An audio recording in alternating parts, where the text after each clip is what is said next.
In this video, I'm going to teach you how to edit PDF in OneDrive. If you find this video useful, be sure to like and subscribe, and let's get right into it. First things first, head over to the Microsoft OneDrive official website. You can do this by opening your preferred web browser and typing in OneDrive's URL. As you might know, OneDrive is Microsoft's cloud storage service, offering you the ability to keep your documents and media files in a secure and accessible spot online. Once you are on the OneDrive homepage, you'll notice a sign in button, typically at the top right corner of the screen. Go ahead and click on it. You'll be prompted to enter your Microsoft account credentials here.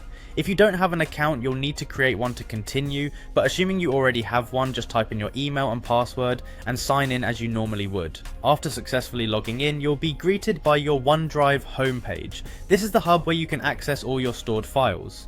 On the homepage, look for the section labelled My Files. This is where all of your uploaded documents are housed. Clicking on My Files will take you to a list or grid view of your documents. Now, this is where the real work starts. Browse your files until you find the PDF document you wish to edit. Got it? Great. Just click on the PDF to select it. Selecting the document usually highlights it or underlines it, signaling that it's ready for the next step. With your PDF now selected, direct your attention to the toolbar or the options menu, which usually appears above or beside your selection. Look for an edit button. Once you see it, give it a click. Clicking edit will allow you to make changes to your PDF document directly within your web browser, making this process exceptionally straightforward and hassle-free. Remember, while making edits, you can typically change text, annotate, or even rearrange the pages of your PDF, depending on the tools available.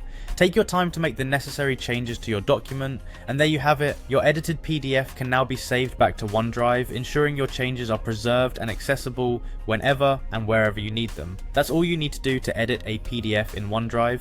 It's efficient, convenient, and saves you the time of switching between multiple applications. Thanks for watching, and I hope you found this guide helpful. If you did, don't forget to like, subscribe, and ring the notification bell for more quick tips and tutorials like this. Have a fantastic day.